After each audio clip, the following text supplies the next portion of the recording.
It's hard to understand, I think, for a lot of people what ISIS is hoping to achieve with these kind of killings. I mean, if you're trying to look at it rationally, you might think that they would try to get support across the Middle East rather than what it seems like they're doing, which is alienating themselves and growing a list of enemies.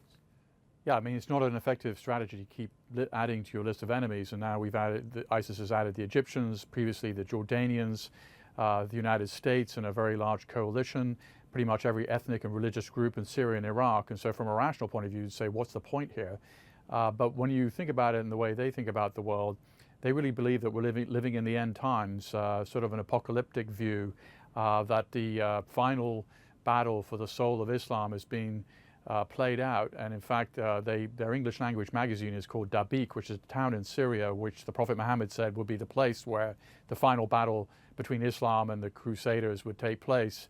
ISIS has that town, and in their view, that final battle is coming too. So they're not behaving in a way that a rational group would. They're behaving in a way of a sort of a apocalyptic death cult, as some have called them, and I think that's a very good way of describing them. An apocalyptic death cult. So if they're thinking about the world in those terms, Peter, the people that they are actually trying to reach out to, I mean, this kind of brutality, this kind of horror in terms of gaining new recruits, I mean, that's what it's all about. It's not about attracting a mass audience.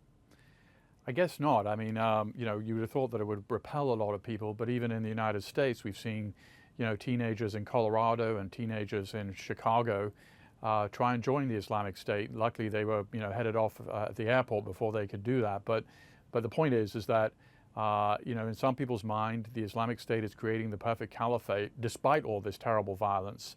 And that, that accounts for the fact that they're the most successful terrorist group in terms of recruitment, arguably in the modern era. David, I mean, in terms of Libya itself, I think a lot of people kind of haven't maybe paid that much attention to it since the Benghazi attacks, maybe even since Gaddafi was overthrown. How chaotic now has it become?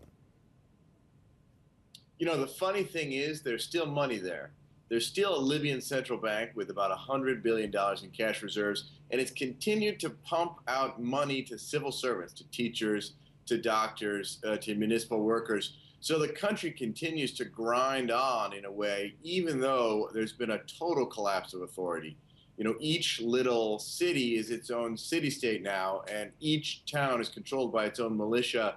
And what we have really are two coalitions of militia, and that's all it is. There's no central authority in either one, really, fighting against each other for control of the country and ultimately for that bank.